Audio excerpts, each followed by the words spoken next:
Hi all. So last week we saw how to make an optical amplifier. So today we are going to go slightly advanced and build our first laser. Okay. This week we are going to make optical fiber laser. Okay. So how do you make the laser? So how do you make a normal oscillator? So laser is a oscillator, right? So how do you make a normal oscillator? You give a feedback to a amplifier, right? You give a positive feedback to amplifier. So we are following the exact same principle in making a optical fiber laser. So what we do, we take optical fiber amplifier first, right? And we give a feedback to this amplifier. Okay, we use a optical loop for providing the feedback, and you get a laser. Okay, so we call it the fiber laser. So you would have learned about semiconductor lasers. Then of course helium ion lasers, gaseous lasers are there. I mean helium ion is a gaseous laser. Then you have the semiconductor laser. And now we'll see something which is slightly more interesting. This is a fiber laser. How it is interesting? There are a few advantages which none of these other lasers have. Like the fiber laser produces the laser within the fiber itself, right? So the light is already confined within the fiber. So you can easily take the light. You can easily take the laser to different areas for processing, right? So where does it find the applications? It finds applications in it is relatively high power. Fiber laser can really provide a lot of power. So it is used in applications which require a lot of power, like material processing, cutting, drilling, welding. All these things you can make use of the advantages of fiber laser. And then even medical applications, like all the fiber is already the laser is already confined to the fiber. You can easily take it to different places where you need the laser to be. So of course it does have a lot of medical application, and even in defense you can use fiber lasers. So when it comes to defense and aviation industry or anywhere where lightweightness is of advantage, fiber is a very good solution, because fiber is, of course, as you know, fiber is a very small strand of glass, right? So it doesn't have that much of weight, and it's very portable, it's lightweight, and the form factor is so small, and it is devoid of all the electromagnetic interference that can affect your system. So all these properties make it a very good solution for defense applications or defense lasers. So these are the main advantages of fiber lasers. So now we'll see how to make one of these lasers, the fiber laser. Now, so if you remember, we are going to use the same kit from last time. You remember this kit, right? This is the fiber optica light runner kit, right? Yeah, you remember this from the last experiment, the optical amplifier experiment. So in this, what we did is we made a optical amplifier last time, right? So there was no feedback there. Okay, so this time around we'll give a feedback to that amplifier and get the laser. That's all. And we'll have a different instrument here. This is as you can see, this is a spectral analyzer. This is a very I will say compact spectral analyzer we have here. So if you can see this small black box here, this small black box, you can see, yeah, that is the heart of that particular equipment. So it is the Epson IMON integration monitor. It is basically what it does is it's a spectral analyzer first of all. So what it does shows is it shows what all frequency components are there in the laser. Okay, so as you see in our particular experiment we have 1510, 1530, 1550, 1570 lasers. So if you put all of them in a WN setup, you will see multiple peaks in 1510, 30, 50 and 70, like this, right? So that is what the spectral analysis is doing. We will have a we'll quickly see how it works, the integration monitor. So what it has is a dispersive element. Okay, so what does dispersive element does? It disperses the different frequency into different spatial points. So that theory I have already learned, right? So a dispersive element, it disperses the different frequency into different spatial elements. Now at each spatial element we have a CCD. So basically what you have is a CCD array, and each CCD array picks up the amount of light that is falling on it. So if a pixel is a CCD array, pixel is at 1550 and a lot of light at 1550 comes, then the dispersive element makes sure that 1550 light 1550 wavelength falls in that particular section of CCD only, so that a sharp peak is formed there. So now we'll see how we use the spectral analyzer. For that we'll use a laser output from the light runner kit. So we start with 1550 laser. Okay, we'll connect our fiber to 1550, and the thing is, the spectral analyzer, this one, can handle a power only up to minus 20 dBm. So it's quite a feeble device, as in it cannot handle too much of a power. So we have to make sure that we don't put a lot of power into the spectral analyzer. So ideally we have to use a attenuator before giving power to the spectral analyzer. But in our case, as the light runner kit has a software control of power, we'll put a power which is less than the minus 20 dBm. So I have already checked it. It's around the step 25 in the step ratings. So first I'll start with 1550 laser. We'll put in the continuous mode operation, and the step is 25, which is less than it is almost minus 21 dBm. Okay, and we'll see how the output in this software is changing. So how it is happening is that CCDR's output is given to the software here. This IMON Phytol-E USB2 evaluation software. So that software will show you what is the power levels of each wavelength that is input on that. So now you can see it's just some noise now. So I'm going to turn on the laser now. Okay, so I'm going to start. So I'm turning it on now. So laser is on. So you can see that at 1550, around 1550, we have a peak. That signifies that there is a lasing that happens at that wavelength. So as you can see, there is now particular frequency that is specific there. That's mostly noise there. So I'm going to turn on the laser now. I'm going to turn on the 1550 laser in continuous mode operation at the step 25, which is around minus 21 dB of power. I'm going to start now. So yeah, now you can see that a peak has appeared, and all the noise has been suppressed. Not suppressed, the peak is so high that you don't see the noise that clearly. So 1550 nanometer, you can see it's around 15, I think 1549 probably. So that is what is being lased. Now we'll try and see how the spectrum changes when I change the laser. So I'm going to give a 1570 nanometer laser. I'm going to select it from the light runner kit. I'm going to change the connections here. I put 1570 now. The spectrum is slightly beyond 1570. That's it for you. Like, see how the spectral analyzer works. It can discriminate between different frequencies, and it can also discriminate if you give both these frequencies together. If you put a WDM mux and then you give the output, you'll be able to show two peaks in there. Okay, so that's basically what the spectral analyzer does. So how are we going to make use of this spectral analyzer? Because we want to see which wavelength is being lased. Okay, so this time we are, instead of making use of these lasers that is provided in the kit, we are going to make use of the amplifier, right? The amplifier that is present in this kit, and build our own laser. Okay, so we want to know which wavelength we are lasing at, which wavelength we are our laser which we are going to build is going to lace. So we have to of course use a spectral analyzer. In all the other experiments, we are already using a laser whose wavelength was known. So in most of the case, we could do away with a spectral analyzer, but not in this experiment, because we want to know which is the wavelength that is being laced. So yeah, we'll go straight into building our first laser. So now we'll see how to make the connections here.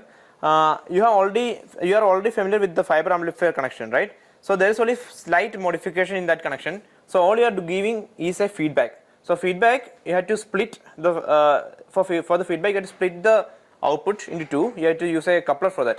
So there is a coupler section. So this is input, and input is, this is a 50-50 coupler. So half of the input comes as the output here, and the other half will come out through here.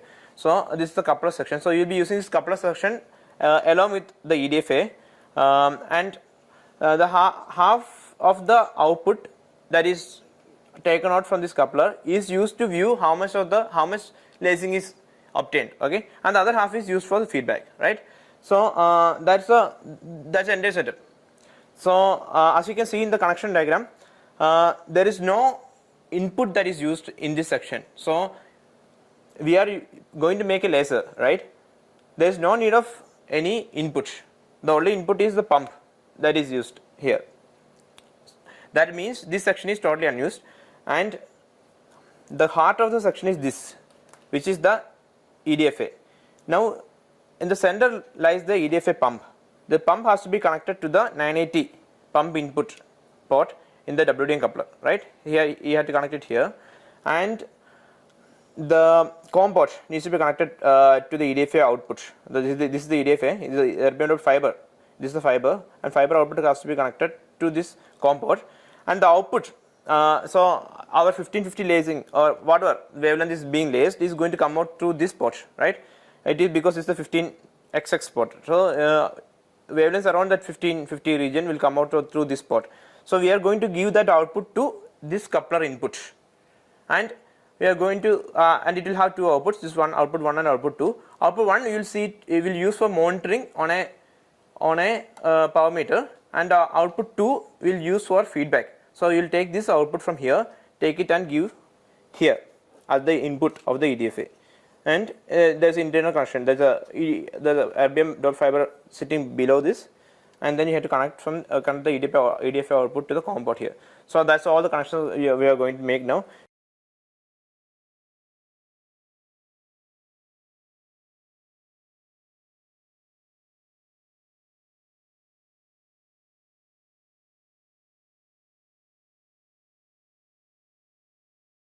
As you can see, the connections are all set now. Now we are going to turn on the pump laser. Okay, for turning on the pump laser, we will go back to our software interface here. So as you can see here, we have deselected the 1550 nanometer laser because there is no need of any input. This is a oscillator, so there is no input. This is laser, so there is no need of any input, and we have the only input is the 980 nm pump laser. So we are giving a zero step, means there is 0 power, and you can start the experiment, and of course there won't be any output. As you can see in this power meter, there is 0 output. Okay. Now what we are going to do is we are going to increase the pump power.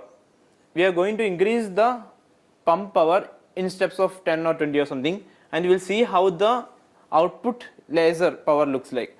So as you know, laser is a threshold device. So until a particular amount of pump is there, laser won't turn on. Okay, after a particular point in this pump power, you will see that laser gets turned on, and then after beyond it, the power meter should show a very linear increase in power with the increase in the pump. So we will see whether that happens now. So if that happens, we will successfully claim that we have made our first laser, right? So we'll see by increasing the pump. So at 0 you can see that there is, we are going to start the experiment, there is 0 output. Okay, so at step 10 we'll see step 10. So again 0 it is. We'll see with step 20, but no, step 20 is also not giving any output. So because the pump laser itself starts giving very good power only after step 25 and all. Let's see step 30. With step 30 we should start seeing some output power. So because now the pump is there, so some lacing should have happened, it would have started to come. Okay, so you can see minus 26 is there. So again this might or might not be lacing, probably this is the amplified spontaneous emissions that may be there. And then but these are the AC is the one which gets fed back and which causes laser. So the question is whether you have enough feedback, right? Now we'll go for step 40. Okay, the step 40 we have minus 2. That means that minus 2 is pretty impressive power. So almost 0.5 milliwatt of power, right? So that's pretty good power. So that means that your laser is on. Okay, now from here on you should have an increase in power with increase in the pump power. See, you have 1.3 dB, that is pretty high, and then this is step 60 or 3.2 dBm power. So that means that it is we have made a laser which is more powerful than the inbuilt lasers that is already present in the light runner kit. So that's it, we have successfully built our first fabricated laser. So now what you are going to see, you have to plot the step increase in the pump power with the output power. As you plot the increase in the pump power, with the output power, what you see is like, it will be almost 0 and suddenly it will start rising like this. So it's a threshold kind of operation. So that some results will be flashed in the screen now. And after this, the next part of characterization would be to see what is the wavelength that is laced. Okay. So for that we have to connect this setup to the spectral analyzer there. Okay. So for that we'll stop this experiment now and we'll make the connection to the spectral analyzer. So before making that connection, one thing you have to make sure is that you have to use something known as a variable optical attenuator that is placed here. The imon cannot take power more than minus 20 dBm. So you have to attenuate the optical power that is coming out of the fiber laser. So as you know, we have almost 3 dBm of power. So we have to use something known as a optical attenuator, variable optical attenuator here. So we are taking out the output from this port. This is the output port, and then connecting to the input port of the VOA. Okay, and from the output port of the VOA, we are connecting it to the power meter. Okay, here we have the power meter. I am going to turn on the light. Okay, so now it is turned off. I am going to turn on the pump and hence turn on the laser that we have built. Okay, so pump is on. So the lasing would have started now. So the knob is already in some position. So I am going to rotate it further. For more rotation, you have to for more attenuation, you have to turn clockwise. So see, you can see the attenuation is increased, right? So you can put minus 21 dB of power. So yeah, I think this should be enough. Minus 20.9 or slightly high, 21 you can put in the imon. So that's it. In the output we have minus 21 dB, and input of course is almost 3 dB, right? So I am going to take this output from this power meter and connect to the imon input.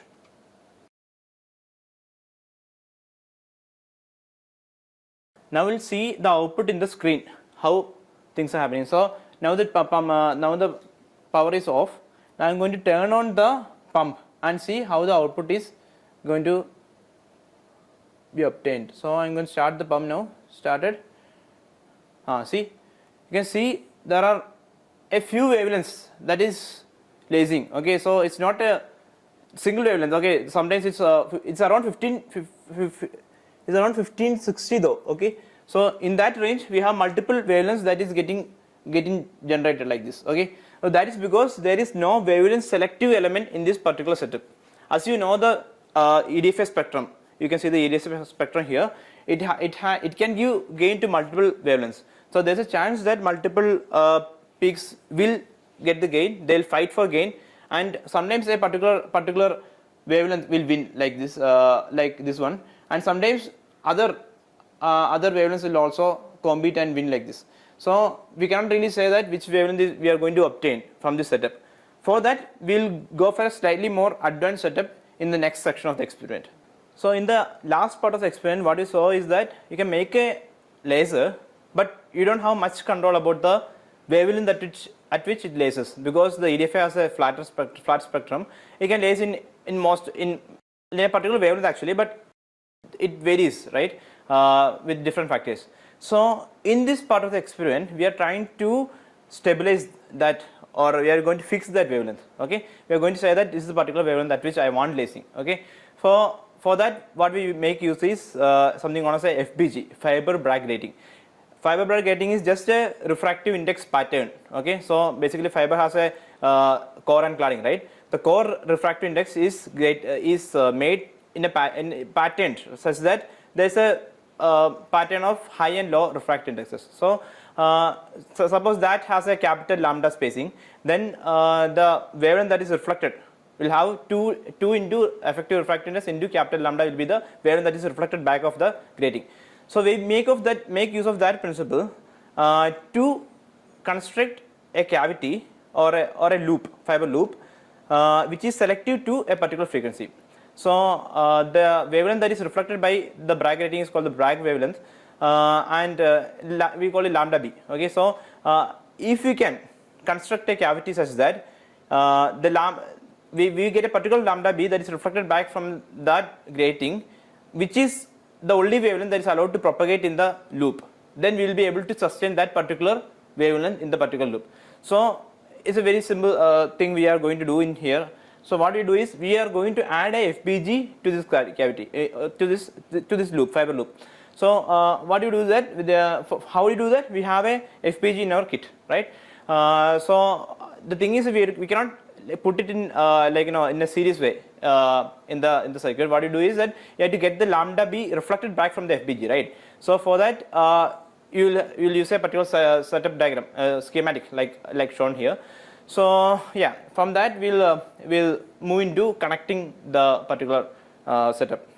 So as you can see in the schematic that is displayed, the only difference in this setup is that we are adding an extra circulator and an FPG into this particular setup.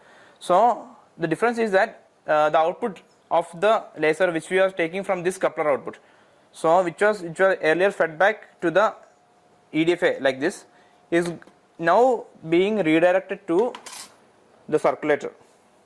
So before making the connection setup, I will tell you how the actual setup works. So how a circulator works is that if you give, circulator has 3 ports, port number 1, 2 and 3. Okay, so if you have a input at port number 1, it will come out through port number 2 if with some insertion loss, and similarly this is the case with the port number 2. Any input in port number 2 will come in port number 3. The interesting thing is port number 1 won't bypass anything to 3 and 3 won't bypass anything to 1. That's the case of optical circulator. So any input that is present in 2 will be obtained at port number 3. So that's the working of circulator. And FPG, as I told before, will reflect back a wavelength which is 2 times of effective refractive index into the grating period. So that's the wavelength that is reflected back.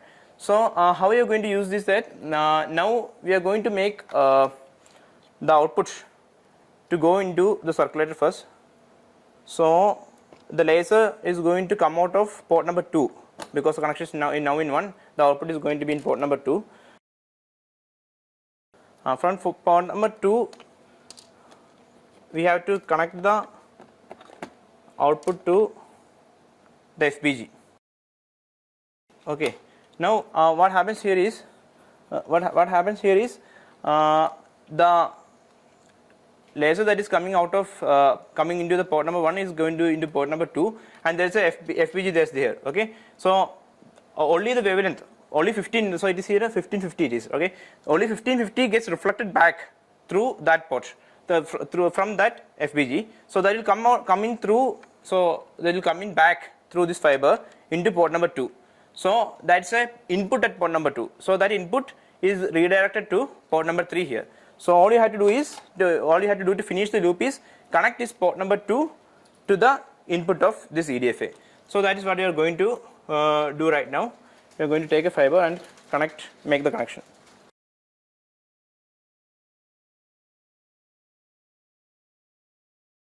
So now we are done with the connection diagram. Now what we are going to do is we are going to do the same characterization we did for the other laser. So we are going to increase the pump power from step 0 to step 60 and see how much output is going to be produced. Okay, it will be interesting to guess what is going to happen, right? So as I told, this is a wavelength selective element, right? So we are going to get a lot of lasing in a particular wavelength, but does that mean that your total output power is going to reduce? Let's see whether your total output power is going to get reduced. So at step 10 again we don't have any output. Step 20 we still don't have any input at any output, that is any lasing that is not happening. And step 30 we should have some, yeah, we have minus 26 dB of power output that is there. Now we are going to increase the power to step 40. Let's see. Yeah, we have minus 3 dBm. So the pattern is not exactly following the other case, but still we can see that after threshold we are almost getting a linear kind of increase in the power, and with step 60 we can see that what we can see, we can see that we got almost 3.04 dBm. So what this means that the total amount of power that is generated in both cases is almost the same, except for some additional losses that is happening here, probably because of the circulator and all. But mostly the net output is comparable. So what it means that all the lasing power is concentrated in the 1550 wavelength now. Okay, so we'll try and see the spectrum of this particular of particular laser in the IMON, right? So what we have to do, we have to disconnect it from this power meter and then connect it to the IMON. So we are going to do that now. Now we will see the spectrum in the IMON. For that, what we do is we will take the output from the coupler, pass it through the VOA, so that we attenuate it to minus 21 dB, and then send the signal to the VOA to the IMON input. Okay, IMON is here, and you can see that I haven't turned on the laser. I turned on the pump laser, right? So there is no output. So right now I am going to turn on the pump here. Okay, I am going to start the experiment. I'm going to start. So I started the experiment. Let's see what is happening there. So we can see that there is a single wavelength that is chosen. There is no different wavelengths that is coming, and it's sharply at 1550. You can see how sharply it's at 1550. So there is no other wavelength that is lasing at that particular in this particular scenario. So what does it mean? That this FPG is reflecting only 1550, and only that 1550 is getting enough feedback to be sustained in the cavity. So that's why we are able to get a single wavelength output in the IMON like that. Okay, so that concludes the second section of the experiment. Of course, you can characterize the laser by for finding the threshold pump power and all. But this is probably the more important result here, because the frequency selectivity of FPG. Now you have learned how to get a single wavelength lasing. The question arises, like, can we change that single wavelength? Can we tune the wavelength output from a laser? So laser is of course a single or it's always a single wavelength that is being lased, but that wavelength can change across with the time, or with losses, or with some thermal effects or something. So now the question is, can we manually, or can we use some mechanism to tune the output wavelength of a particular laser? So this is in the third part of experiment. We are going to do the exact same thing. We are going to make the laser tunable. So how can we do that? We are going to use the losses in the cavity to this effect. So how do you do that? So assume this is the EDFA spectrum, looks something like that. Okay, and imagine this is the net losses in the cavity. Okay, the losses is independent of the wavelength. So it is the wavelength here, lambda, and the losses is independent of the wavelength mostly. Okay, now where does the lasing happen? Lasing happens at either this point or this point, right? So preferably lasing happens at this point because of the higher with lower absorption and higher emission. So the contrast between emission and emission and absorption cross section is slightly higher here. So we'll get, it's preferably get a lasing here. So that's how we end up with a lasing at this point. Okay, we'll get something like this. So intuitively we can guess that if you can increase the losses in the cavity, right? If you can keep increasing it something like this, we should be able to get a lasing at this particular wavelength, which is a different wavelength, compared to the first case. This is maybe lambda 1, maybe lambda 2, right? So if we keep increasing the wavelength, we'll end up having like lasing at only 1530. 1532 is the peak gain for a EDFA. Okay, so by adding excess losses to the cavity, we can actually tune where the lasing is going to happen, right? So if you keep on increasing too much losses, then a point will come that only the peak max gain point, that is 1532, can only lase. So this is a way of tuning the wavelength output from a laser, from this particular fiber laser. So we are going to do the exact same thing. So instead of doing the characterization with pump power and the output power, we will go straight and see the spectrum. Okay. So now we'll make the connections as seen in the schematic. So the only change that is happened here is that from the output of the coupler, the VOA is connected like this. So the output of the VOA is connected back to the EDFA. So it's a similar setup compared to the last one. Okay. So that's all the change that is made here. So now the variable optical attenuator is within the cavity. Okay. And here we can see the pump is off. I'm going to start. Okay, with the maximum pump I'm going to start. Okay, as you would have noticed, we have only one VOA that is in the setup, right? So as there is no VOA that is currently available within the kit, we are going to use something known as a fixed attenuator. This is a 20 dB fixed attenuator. Okay, so you can easily plug it in like this. So this block is attenuation block. Okay, so it will add 20 dB of attenuation to your signal. So that we don't want to use a VOA from another kit or something. So we can plug it in. So the output to be given to the IMON needs to be less than minus 20, right? So it's almost 30, almost 3 dB. So we will add some minus 20 dB of attenuation. So we'll connect it to the input of the IMON. We'll connect it here like this. Okay. So you would have noticed the problem, right? You have 3 dB output of laser and you have only 20 dB of attenuation. That means you have minus 17 dB power that is coming out of attenuator also, which is too high for the IMON. So what we do is we decrease the pump power a bit. We are putting in step 45 instead of step 60, so that we get a power output of minus 21, which can be given to the IMON safely. So the laser is turned off now and the attenuation in the loop is at the minimum point. Okay, so we'll see what is the spectrum going to be like. You can see the spectrum is at 1560. This is 1560 and you have multiple peaks. Of course there is not a wavelength, there is not a wavelength fixing element there. So there will be some multiple modes around that that particular wavelength. So it is around 1560. You can see multiple wavelengths that is lacing, multiple modes that is lacing, multiple longitudinal modes are lacing around that 1560. So if you increase the loss, we should see the wavelength shifting. So I am increasing the losses in that attenuator. You can see that it is slightly shifting. So you can see the shift, right? Shifting, and see now multiple wavelengths are supported at simultaneously, and suddenly it shifted to 1530. You can see that it is going to 1530 where it has the maximum gain. So today you should be proud of building our first laser. So you build a fiber laser for the first time and you saw that the wavelength can be tuned. You saw that it has a threshold at a particular point, and from beyond which there is a linear increase of the optical output. Coming to wavelength part, there are two ways of controlling it.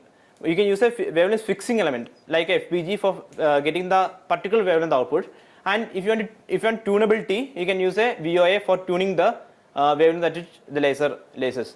So I hope that was a very enriching session for you guys, and hope it improves your knowledge and curiosity in learning more of optics. And I especially thank my friends Nirjar here and Bhagat for assisting me with this very fast session, and thanks for our cameraman Akshay also. From our team, we say all the best to you guys. All the best, guys.